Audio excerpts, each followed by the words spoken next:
자, 그 다음에 매매에서 가장 중요한 부분이 거기 매도인의 담보 책임입니다. 239페이지 보시면 매도인의 담보 책임, 그래서 의의와 성질. 매도인의 담보 책임은 매도인이 매매 목적물에 존재하는 권리의 하자 또는 물질적인 하자로 인해 특별히 매수인에 대해서 부담하는 책임이다. 그 특징이 뭐냐면 무과실 책임이에요. 무과실 책임. 그래서 매도인의 규칙 사유를 요한다, 요하지 않는다? 요하지 않는다. 두 번째 보시면 넘겨보시고 유상계약이 준용된다 그랬죠. 매매에 있는 규정은. 그래서 임대차에서도 담보책임 문제가 나올 수 있고 교환계약에서도 담보책임 문제가 나올 수 있습니다. 다 유상계약이니까. 담보책임 면제 특약이 가능하겠느냐. 그래서 담보책임을 면하는 특약을 한 경우에도 매도인이 알고 고지하지 아니한 사실 및 제3자의 권리를 설정 또는 양도한 행위에 대해서는 책임을 면하지 못한다. 결국은 담보책임 면제 특약이 된다는 거예요? 안 된다는 거예요? 담보책임 면제 특약이 된다, 안 된다? 된다. 되는데 매도인은 자기가 하자 있음을 알 거 아니에요. 예를 들어 집을 팔아요. 그럼 집을 파는데 그 집이 하자 있다는 사실을 알아요, 매도인은. 그죠? 그거를 알면서 매수인에게 알려주지 않고 팔아먹은 거예요. 예? 네? 그러면서 담보책임 면제 특약을 하면 그건 신의칙에 위반된다, 그런 얘기예요. 그래서 알고 고지하지 아니한 사실에 대해서는 면제 특약해서는 안 된다, 그 얘기입니다. 면제 특약이 되는데 그럼 어떻게 하라는 얘기야? 하자 있음을 알고 고지한 다음에 면제 특약이 가능하다, 그 얘기예요. 네? 전달이 안 돼요? 자, 매도인의 담보 책임은 결국 매도인이 하자 있는 재산권을 하자 없는 재산권을 이전해 줘야 되는데 하자 있었을 때 어떤 책임 지겠느냐, 그거예요. 예? 그래서 그 담보 책임은 크게 하자를 우리는 흠이라고 이야기를 하죠. 흠. 그 하자가 크게 두 가지입니다. 하나는 권리의 하자, 또 하나는 물건의 하자. 그래서 이 물건의 하자를 우리는 하자 담보 책임이다, 이렇게 얘기를 하고, 권리의 하자를 뭐라 그래요? 추탈 담보 책임이다, 이렇게 표현한단 말이에요. 기타 이제 경매의 하자도 있어요. 경매의 하자가 있어요. 근데 경매의 하자는 물건의 하자는 적용되지 않고요. 권리의 하자만 경매에 적용된다. 이거 하나만 기억하시고, 물건의 하자는 경매에 적용된다는 거예요, 안 된다는 거예요? 그 말은 경매로 여러분이 집을 낙찰을 받았단 말이에요. 예? 근데 집을 낙찰을 받았는데 멀쩡한 집이었는데 그 집에 살던 사람이 이제 쫓겨났을 거 아니에요? 여러분이 경매를 샀는데, 그 집을 샀는데, 그럼 여러분 쫓아냈을 거 아니냐고요? 근데 나가면서 이놈이 보일러고 뭐고 다 깨부시고 나갔어요. 이사 가면서. 예? 반파시켜놨어요, 집을. 그랬을 때 담보 책임 물을 수 있다, 없다? 없다. 물건의 하자는 적용 안 돼요. 두 번째, 경매 절차가 무효인 경우라면 담보 책임 적용되지 않습니다. 두 가지만 기억하시면 돼요, 경매 하자는. 자, 그러니까 매수인이 취득한 게 물건에 문제가 있었느냐, 아니면 권리에 문제가 있었느냐, 그거예요.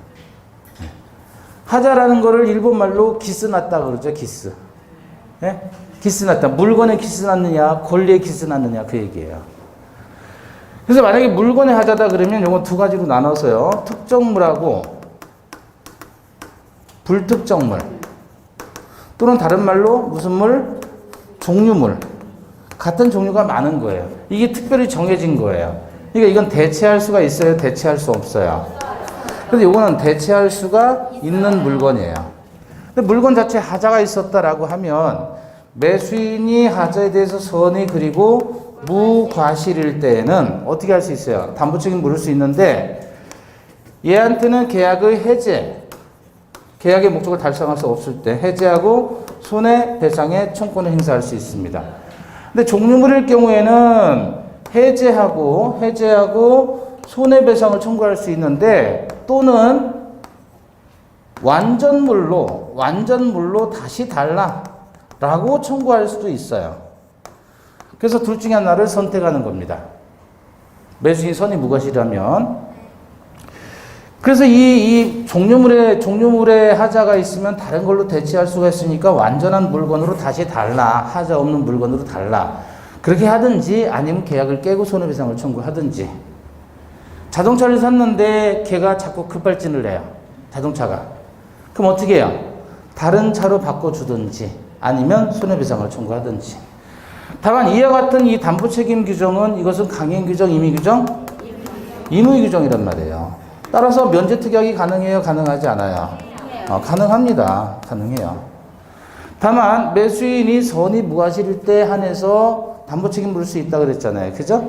그럼 선의 무과실일 때 한해서 담보책임 물을 수 있는데 이게 제척기간이 6월이에요. 물건의 하자일 때에는. 그래서 안 날로부터 6월, 하자 있음을 안 날로부터 6월 내에 계약을 해지하고 손해배상을 청구할 수 있다.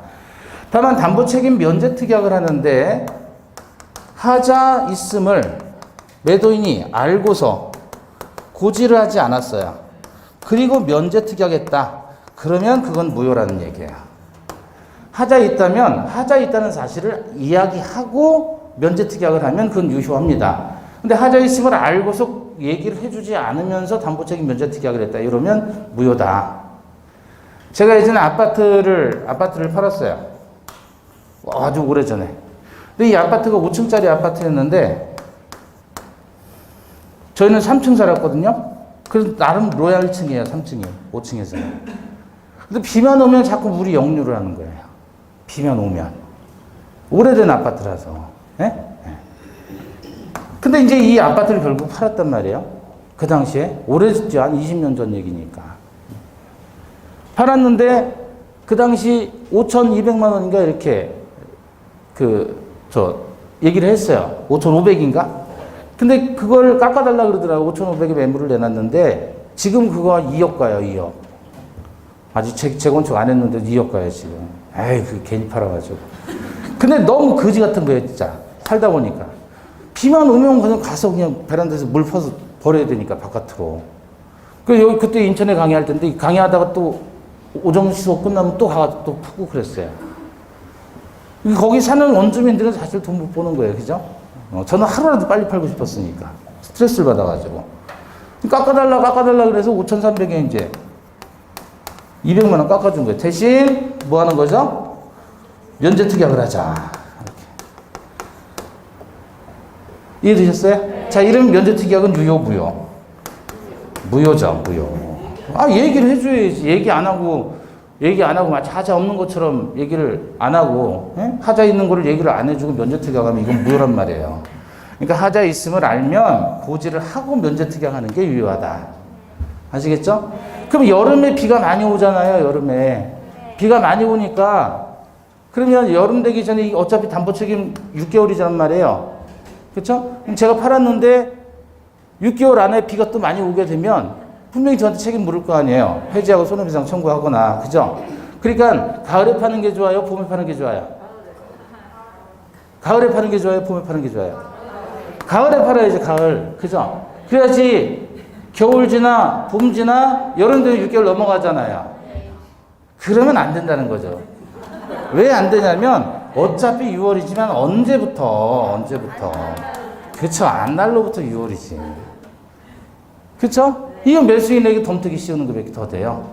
아시겠죠? 요게 뭐예요? 이제 하자담보 책임이고. 이제 권리의 하자인데 우리 표로 암기했었죠? 뭐였어요? 전일, 수, 용, 감. 대감, 해제하고, 손배하시오. 이런 제기랄. 이렇게 암기했었죠? 그래서 이 대금감액 청구라는 거는 수량이 부족했을 때 대금을 그만큼 깎아달라, 빼달라고 얘기하는 거잖아요. 그러니까 이거 전부 타인의 권리의 매매는 수량이 부족한 문제가 아니죠. 대감청 없어요. 용은 사용 권능이 제한된, 용의 권능이 제한된 소유권을 취득한 거고, 이건 담보 권능이 제한된 소유권을 취득한 거니까 이것도 대감청 없다. 그래서 제척기간은 우리 스레베키 기억하시죠? 제척기간은 이 두 가지는 적용되지 않아요. 나머지 세 개, 일수용만 제척기간이 적용되고 얘는 1년이에요. 선이라면 언제부터? 안 날로부터. 악이라면 법률행위 한 날로부터 1년이다 그랬죠. 그리고 선이 악이 불문하고 행사할 수 있다. 요거죠. 그래서 요거를 그림으로 그려보면 요거 쓰레받기라 그랬잖아요. 이렇게 아래판, 여기 손잡이.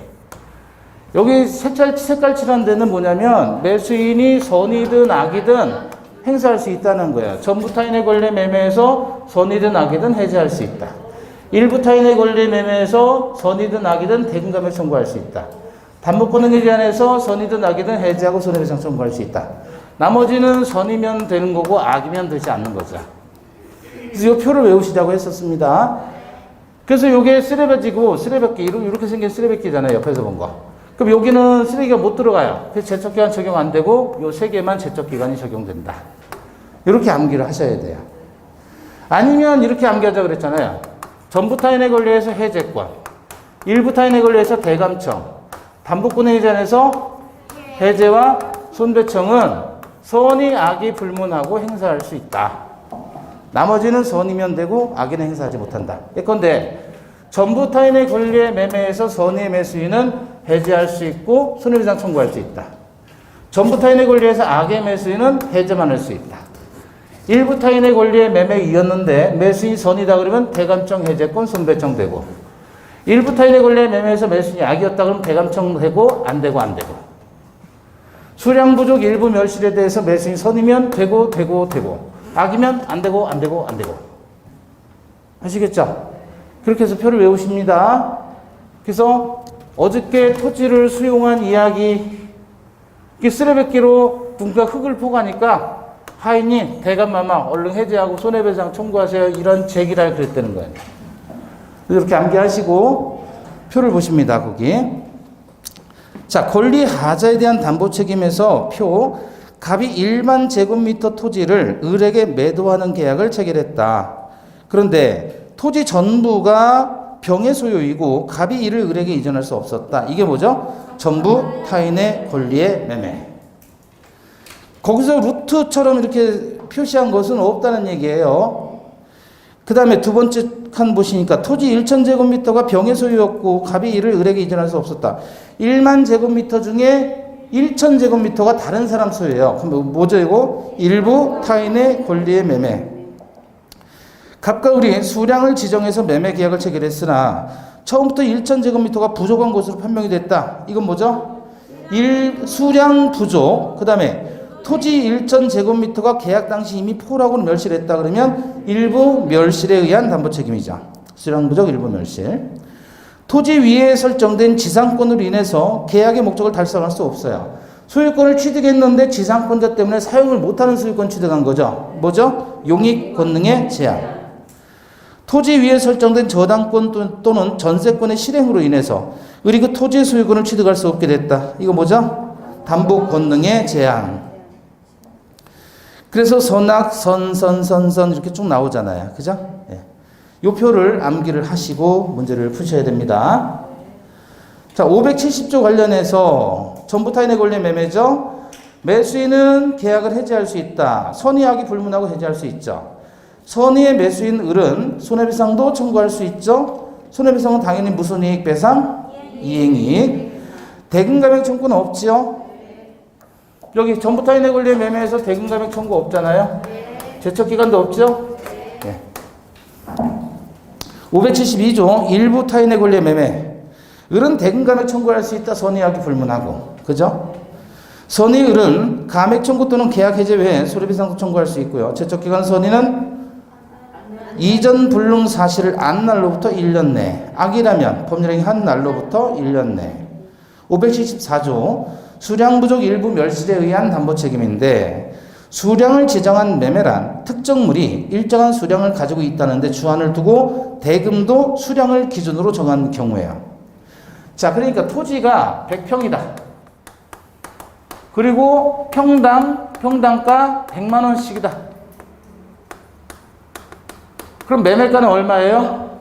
1억이다.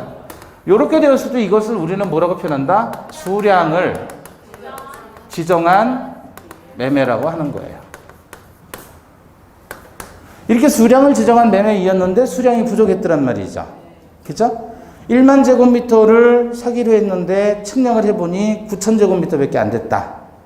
그럼 처음부터 1000 제곱미터가 없는 거잖아요. 네. 그죠? 따라서 이것은 특정물의 경우에 수량을 지정한 매매일 때 담보 책임이 문제가 됩니다. 다시 말하면 종류물일 때에는 수량 부족 담보 책임 문제가 나오질 않아요. 특정물일 때. 다시 말하면 그 특정물, 토지를 1만 제곱미터 샀는데 측량을 해보니까 9천 제곱미터였더라. 그러면 1000 제곱미터가 부족하잖아요. 그게 계약 체결 이전부터 부족했던 거예요? 갑자기 줄어든 거예요? 그렇죠. 그러니까 이건 원시적 일부 불능일 경우에 수량 부족의 담보 책임 문제가 나오는 겁니다. 그게 아니라 맥주 한 박스를 시켰는데 한 박스에는 20병 들어있나요? 몰라요? 저도 몰라요. 20병이라고 쳐봐요. 20병이라고 쳐봐요. 근데 한 박스에 18병이 들어온 거예요. 2병이 모자른 거예요. 예? 이건 담보 책임 문제이다 아니다? 이건 담보 책임 문제가 아닌 거예요. 수량이 부족했지만 여기서는 원시적 불능이었지만 이건 불능이 아니라 2병 더 있잖아요. 다른 종류물이 많잖아요. 그러니까 이때는 더 주면 되는 거예요. 더. 채무 불이행인 거예요. 불완전 이행. 이해되시나요? 자, 그렇게 보시고 그래서 거기서 종류물 X 한 거예요. 특정물 그리고 가로하고 종류물 X를 한 거예요. 574조의 첫 번째. 그래서 수량을 지정한 매매란 특정물이 일정한 수량을 가지고 있다는 데 주안을 두고 대금도 수량을 기준으로 정한 경우다. 근데 종류물은 안 된다 그 얘기예요. 종류물은 불완전 이행입니다. 선의을은 멸실된 부분의 비율로 대금 감액 청구할 수 있고요. 잔존한 부분만이면 매수하지 않았을 때에는 선의을은 계약 청구 해지할 수 있고 선의을은 감액 청구 또는 계약 해지 외에 손해배상도 청구할 수 있죠. 근데 을이 만약에 악이라면 없어요. 아무것도. 수량부조 여기잖아요. 악일 때는 아무것도 없다면 선이면 다 되고 악일 때는 아무것도 없어요. 제척기간 을이 수량부족 일부 멸실의 사실을 안 날로부터 1년이고요. 실제 면적의 계약 면적이 미달했다. 이때는 계약 체결상의 과실 책임 인정 안 된다. 부당이득 반환 청구 안 된다. 왜요? 수량부족의 담보 책임이 적용되니까. 계약 체결상의 과실 책임이 적용되려면 원시적 전부 불능일 때 그래요. 다시 필판 보시고 원시적 불능하고 후발적인 불능하고 얘는 무효적, 얘는 유효적. 근데 원시적 불능인데 원시적인 전부 불능이었을 때 무효고 그런데 귀책 사유가 있었다 그러면 이때는 계약 체결상의 과실 책임의 문제로 가고요. 원시적 일부 불능이다 그러면 이건 수량 부족의 담보 책임으로 가는 거예요. 후발적 불능은 다시 채무자에게 귀책 사유가 있으면 채무 불이행이 되고 채무자에게 귀책 사유가 없으면 위험 부담이 되어서 면하고 면한다 쌍방무책일 때 면하고 안 면한다 책이나 수불일 때 그래서 공식으로 나눠지는 겁니다. 그럼 지금 이 수량 부족 일부 멸실에 의한 담보 책임일 때에는 계약 체결상의 과실 책임 적용된다 안 된다? 안 된다. 이해되시죠? 예. 자, 그다음에 575조 용익권능이 제한된 거죠. 매수인이 소유권을 취득했는데 사용수익이 지금 안 되는 거예요. 왜? 제3자가 사용수익권을 가지고 있는 거예요. 지상권을 가지고 있거나 지역권을 가지고 있거나 또는 전세권을 가지고 있거나 또는 유치권을 행사하거나 대항력에 있는 임차권이 있거나 이래서 사용을 못하게 되는 경우 이게 용익권능의 제한입니다. 선의을은 계약의 목적을 달성할 수 없을 때 한해서 계약을 해지하고 손해배상을 청구할 수 있다. 을이 악일 때 갑의 담보 책임은 부정된다. 여기죠? 용익권능의 제한 여기잖아요. 여기. 선이면은 되고 악이면 안 되는 거예요. 네. 자, 576조 요게 담보권능의 제한이죠. 그러니까 저당권이 설정되어 있는 상태에서 매수인이 부동산을 매입을 했단 말이죠. 그런데 저당권은 매도인이 말소시켜야 되는데 말소 안 시키고 그 저당권이 실행이 돼버린 거예요. 그렇게 되면 매수인은 선의 악이 불문하고 해지할 수 있다. 또 선의 악이 불문하고 손해배상을 청구할 수 있다. 을이 출제해서 소유권을 보존한 경우 갑에게 그 상환을 청구할 수 있다 그래서 출제 상환 청구권이라고 하는데 이거죠. 자, 갑이 지금 2억짜리 집이에요. 근데 여기 1억 원의 저당권이 있는 상황이었어요. 매수인이 매매 대금을 얼마를 줬냐면 2억 원을 다 준 거예요. 그리고 소유권 이전을 해줬는데 문제는 2억을 다 주면 갑이 요 1억 원의 저당권의 피담보 채무를 변제한다 라고 뻥친 거예요. 그래서 얘는 그냥 믿고 소유권 이전 받아버린 거예요. 그럼 저당권 소멸해요? 따라와요? 따라오죠. 얘가 실행을 하는 거예요. 저당권자가 돈을 못 받으니까 경매 실행하겠다. 그래서 어떻게 을이 지금 당장 자기 집이 됐는데 어쨌든 저당권이 실행되면 자기가 집 산 거 지금 다른 사람 경락에 이렇게 넘어가 생겼잖아요. 네. 그래서 얘 대신 얘가 1억 원을 갚아준 거예요. 대신. 자기의 출제죠. 재산을 출연했잖아요. 그래서 저당권을 막은 거예요. 실행을. 그러면 그 출제한 금액에 대해서 얘한테 상환을 청구할 수 있잖아요. 구상할 수 있잖아요. 그게 출제 상환 청구권이라고 하는 겁니다. 그거 외에 얘가 계약을 해지하고 손해배상을 청구할 수도 있죠. 담보권행위 제한에서. 담보권행위 제한은 대금감액 청구권이 인정되지 않습니다. 그쵸? 자, 그런데 여러분, 여기서 또 주의하셔야 될 게 뭐냐면,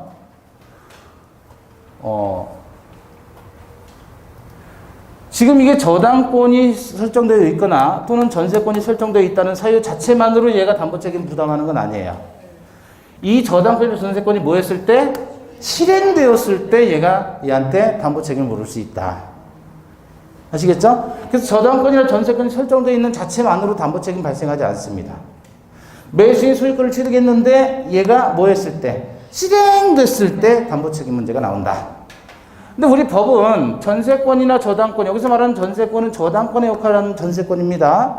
예, 사용수익하는 권리가 아니라 용익권행위 제한도 이런 거 있어요. 갑이 그 부동산을 을에게 팔아서 매수인 소유권을 취득했는데 여기 병이라고 하는 전세권자가 있더란 말이에요. 근데 이거 사용을 못 하잖아요. 그럼 이건 용익권행위 제한이지 담보권행위 제한 문제가 아니란 말이에요. 그러니까 전세권이 용익권행위 제한도 될 수 있고 담보권행위 제한도 될 수 있는 건 얘가 저당권, 담보물권이자 동시에 용익물권이기 때문에 그런 거예요. 두 개는 구별하시고, 다만 우리 판례는요, 저당권이나 전세권이 실행됐을 때 이 담보권행위 제한이 문제가 된다 그랬잖아요. 근데 가등기에 의해서 본등기를 하거나 가압류에 의해서 강제 경매가 되었을 때에도 역시 담보권행위 제한 문제로 해결을 합니다. 판례는 아시겠죠? 자, 그렇게 해서 요거는 표를 보시면 이해할 수 있는 거고요. 그 다음에 242페이지가 보시면 하자담보 책임, 물건 하자에 대한 담보 책임이다. 이건 설명드린 거죠? 자, 근데 이 하자담보 책임은 582조에서 사실을 안 날로부터 6개월 내에 행사한다 그랬잖아요. 먼저 법률상의 장애가 있어요. 이거를 권리의 하자로 본다면 제척기간은 1년이고 물건의 하자로 본다면 제척기간은 6월입니다.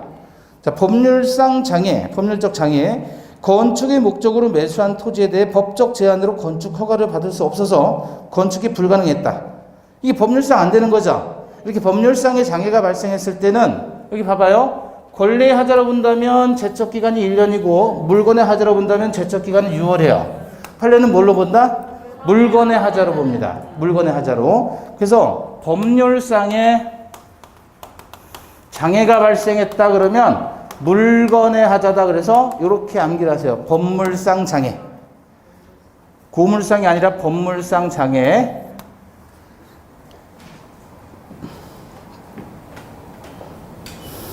자, 그래서 법률적 장애 보시면 건축의 목적으로 매수한 토지에 대해 법적 제한으로 건축 허가를 받을 수 없어서 건축이 불가능했다면 이는 뭐의 하자로 본다? 물건의 하자에 해당한다. 물건의 하자. 매매 목적물의 하자에 해당한다. 따라서 제척기간은 6월이지 권리하자처럼 1년은 아니다. 하자 의무는 계약 성립시를 기준으로 판단하는 것이고요. 특정물 매매와 종류물 매매. 특정물은 다른 걸로 대체할 수 없는 거지만 종류물은 같은 종류가 너무 많아서 얼마든지 다른 걸로 대체할 수 있는 거죠.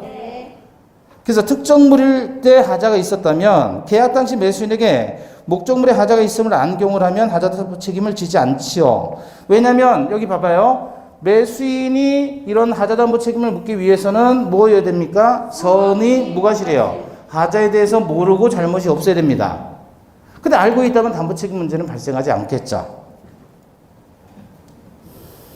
하자담보 책임으로 인해서 발생하는 매수인의 해제권 행사 기간은 무슨 기간? 제척 기간. 그 다음에 종류 매매 보시면 종류로 지정된 매매 목적물이 특정된 후에 하자가 발견된 경우 선의 무과실의 매수인은 하자 없는 물건을 청구할 수 있다. 그래서 완전물 급부 청구를 할 수 있다 그랬죠. 불특정물이 다른 말로는 종류물입니다. 자, 다시 여기 특정물은 반드시 그거로 특별히 정해진 거예요. 다른 걸로 대체하면 안 되는 게 특정물이에요. 그럼 불특정물은 특정적이지 않다는 얘기잖아요. 반대말이죠. 그래서 같은 종류가 많다 그래서 종류물하고 같은 표현인 거예요. 불특정물은 종류물입니다. 그리고 종류로 지정된 매매 목적물이 특정된 후에 하자가 발견된 경우 선의 무과실의 매수인은 하자 없는 물건을 청구할 수 있고요. 또 불특정물의 하자로 인해 매도인의 담보 책임이 성립한 경우 민법은 매수인의 권리로 계약 해제 손배청, 완전물 급부 청구를 규정하고 있지만 대금 감액은 규정하고 있지 않다. 그래서 여기 봐봐요. 물건의 하자에서는 대금 감액이 없어요. 권리의 하자에서 대금 감액이 있는데 그것도 일수용에 대해서만 대금 감액이 있습니다. 자, 담보 책임은 무과실 책임이 매도인의 무과실 책임이에요, 매도인의 과실 책임이에요. 무과실 책임이죠. 그런데 과실이 있든 없든 매도인은 무조건 책임지는 겁니다. 과실상계에 유추할 수 있다는 게 판례입니다. 그래서 매도인이 부담하는 담보 책임은 무과실 책임이지만 공평의 원칙상 하자의 발생 및 확대에 가공한 매수인의 잘못을 참작해서 손해배상의 범위를 정함이 상당하다. 그래서 과실상계를 적용한다는 게 판례 입장입니다. 다음에 오른쪽 경매와 매도인의 담보 책임인데 요거는 거기 밑에 가운데쯤 보시면 조 밑에 갑은 경매 절차에서 저당 목적물인 을소유 X 토지를 매각받고 소유권 이전 등기가 격려됐다. 에서 첫 번째 경매 절차가 무효라면 갑은 담보 책임 물을 수 없다. 밑줄 그시고요. 두 번째 갑은 X 토지의 물건의 하자를 이유로 담보 책임 물을 수 없음이 원칙이다. 그것만 기억하시면 됩니다. 되셨죠? 자, 이제 244페이지 가시면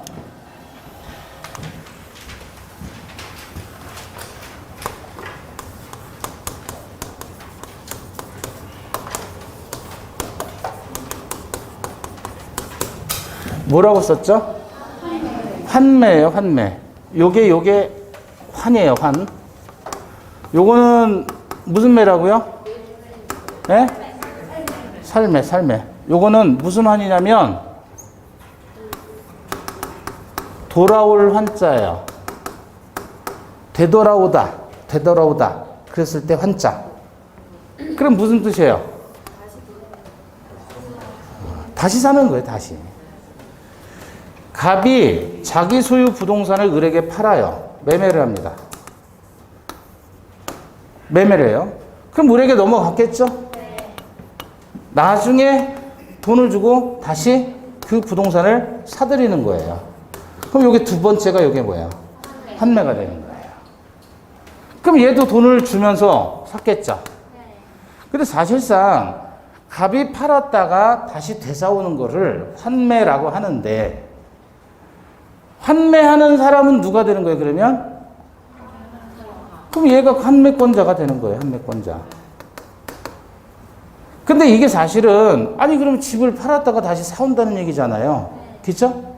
그런 건데, 매매를 하고 두 번째 매매를 이제 환매라고 하는 건데, 사실상 이것은 채권의 담보 목적으로 하는 거예요. 2억짜리 집인데, 1억 원을 빌리는 거예요. 그럼 얘는 채권자죠. 그래서 갑이 을로부터 1억 원을 빌렸다가 자기 소유권 이전을 해주는 거예요, 얘한테. 그리고 나서 나중에 1억 플러스 알파를 갚고서 다시 사들인다. 이걸 환매라고 하는 거예요. 이렇게 하는 이유는 채권을 뭐 하기 위해서? 담보하기 위해서. 그래서 매매를 원인으로 소유권에 뭐를 하죠? 이전 등기를 하죠. 그리고 반드시 동시에 환매 특약의 등기를 합니다. 환매 특약의 등기를 부기등기 형식으로 해요. 그래서 소유권 이전 등기와 동시에 환매 특약의 등기를 한다. 요거를 환매 특약의 동시성이라고 해요. 동시성. 이게 만약에 부동산이다 그러면 부동산은 환매 기간을 정해 놔야죠. 환매 기간을 정하는데 부동산은 5년을 넘을 수 없어요. 동산은 3년을 넘을 수가 없어요. 연장 안 됩니다. 연장 안 돼요. 그럼 환매 대금은 최초에 이게 그러니까 빌린 돈이잖아요. 이게 최초에 매매 대금과 그 비용을 갚으면 돼요. 이때 얘가 취득하면 과실이고 얘가 빌린 것은 이자죠. 특약이 없는 한 과실과 이자는 서로 상기한 것으로 간주해 버립니다. 그래서 만약에 얘가 다시 환매권을 행사해서 찾아오면 되는데 얘가 환매권을 행사하려면 저희가 매매 비용을 내야 되잖아요. 그죠? 근데 그 돈을 내야 되는데 안 내면 어떻게 되는 거예요? 안 내면 어떻게 돼요? 환매권 행사를 못 하죠? 그럼 얘가 소유권을 그냥 취득하는 건가요? 가등기 담보 등에 관한 법률에 따라서 양도담보가 된 거예요, 이거는. 환매가 되든 매매 예약이 되든 뭐가 되든지 간에 하여튼 가등기나 소유권 이전 등기라면 다 가등기 담보법이 적용돼요. 그러면 여기가 귀속 통산을 하든지 처분 청산으로 간다. 이게 환매의 특징이에요. 자, 그래서 환매 보시면 환매 특약, 환매의 특약은 매매 계약과 동시에 하여야 한다 그랬죠? 이걸 뭐라고 한다? 환매 특약의 동시성. 환매 등기입니다. 매매의 목적물이 부동산인 경우에 매매 등기와 동시에 환매권의 보류를 등기한 때에는 제3자에게 당연히 효력이 있겠죠. 환매 등기는 매수인 명의 소유권 이전 등기에 대한 뭐예요? 부기 등기 형식으로 합니다. 환매 특약의 등기는 부기 등기 형식으로 한다.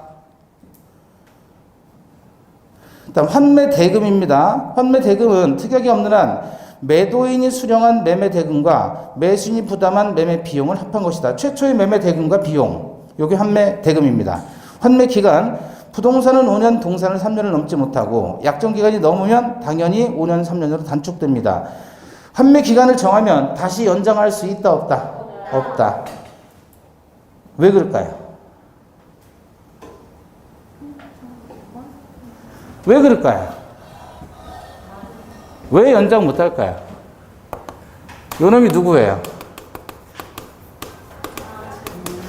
부동산을 5년으로 제한하는 이유가 뭐겠어요? 연장도 못하게 하는 이유가.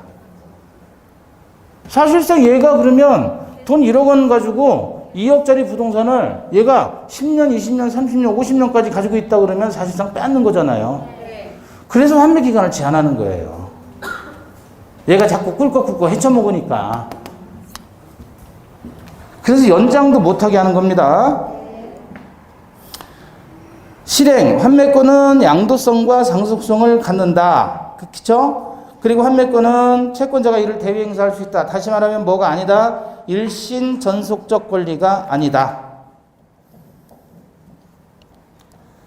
효과입니다. 특별한 약정이 없으면 목적물의 과실과 대금의 이자는 상계한 것으로 본다. 왜 그럴까요? 고리의 이자를 받아가니까 사채업자들이. 그래서 과실하고 퉁쳐버리겠다 그 얘기입니다. 다만 특별한 약정이 없을 때 그렇다는 얘기예요. 특별한 약정을 근데 보통은 하겠죠, 사채업자들이. 그건 어쩔 수 없다.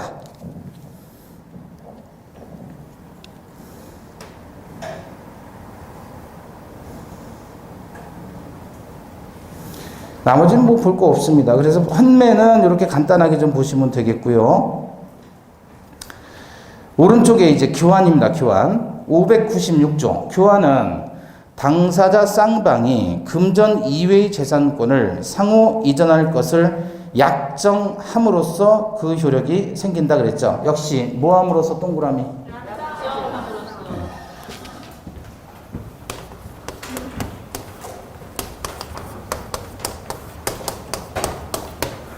뭐라고 썼죠 지금? 교환이죠? 요 환자가 무슨 환이라 그랬어요? 돌아온다. 그래서 다시 사는 거를 환매라고 하는 건데, 여기도 환이에요. 여기도 환인데, 요 환은 무슨 환일까요, 이건? 요것도 환이고 쟤도 환이잖아요. 근데 쟤는 되돌아온다 그런 뜻이고, 예? 되돌아온다는 뜻이고.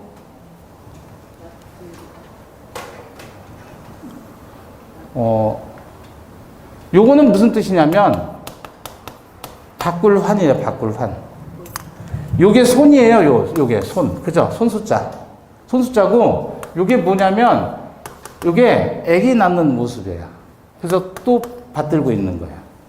그래서 요 내용이 뭐냐면, 아이를 낳아서 세대 교체가 되는 모습이에요. 그걸 손으로 이제 받는 모습을 그린 게 이게 바꿀 환이에요. 바꾼다는 뜻이에요. 이거는 뭐예요, 이거? 교잖아요. 무슨 교예요, 이게? 이것도 바꾼다는 뜻이에요. 원래대로 하면 사람이 다리 꼬고 앉아있는 모습이에요. 다리 꼰 모습 같아요? 네. 다리 꼬고 앉아있는 모습인데, 다리를 꼬아놨으니까 교차하잖아요. 교차하다. 어긋나다. 바꾸다. 그런 뜻이에요. 그러니까 교환이라는 건 결국 뭐 한다는 거예요? 바꾸는 거. 바꾸는 것을 교환이라고 해요. 이해되시나요? 그러면 갑이 건물을 가지고, 을이 토지를 가지고 있어요. 얘가 한 10억 가치 나가요. 건물이 한 9억 나간단 말이에요. 그럼 이 건물 9억짜리 건물 주고 10억짜리 토지를 준다. 맞바꾸는 거죠. 이렇게 바꿀 때 교환이라고 하는데, 얘는 유상, 무상, 쌍무, 편무, 낙성, 유물, 요식, 불요식.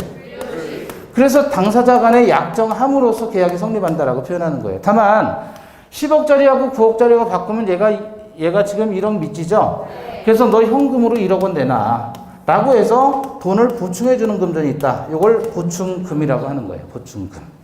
이 보충금에 대해서는 매매 대금에 관한 규정이 준용됩니다. 그럼 사실은 교환은 결국은 당사자 사이에 금전 이외의 재산권을 상호 이전할 것을 약정함으로써 성립하는 낙성계약이다. 근데 이것도 금전 이외의 재산권을 상호 이전함으로써 성립한다 그러면 틀린 표현이죠. 이해되십니까? 네. 그럼 교환은 이게 다예요. 낼 게 없어요. 교환을. 낼 게 없어요. 그러니까 여기서 만약에 낸다 그러면 쌍무계약이죠. 동시 이행의 항변권, 위험 부담, 제3자를 위한 계약. 이렇게 붙여서 엮어서 내는 거예요. 아니면 이게 알고 보니까 병소였다 그러면 전부 타인의 권리의 교환, 이런 식으로 담보 책임 물어볼 수도 있고. 그래서 교환 자체로서는 문제가 나올 게 별로 없어요. 자, 보시면 성질. 교환은 매매 임대차와 마찬가지로 낙성, 불요식, 유상, 쌍무. 교환계약, 그래서 자꾸 물물교환 생각하시면 요물계약이라고 생각하기 쉬워요. 근데 요물계약 아닙니다. 낙성계약입니다. 그리고 불요식에 서면의 작성을 필요로 하지 않는다. 보충금과 관련해서 민법은 보충금의 지급이 있는 경우에도 교환으로 보겠다. 일방이 금전이 보충 지급을 약정한 경우 그 금전에 대해서는 매매 대금에 관한 규정을 준용한다.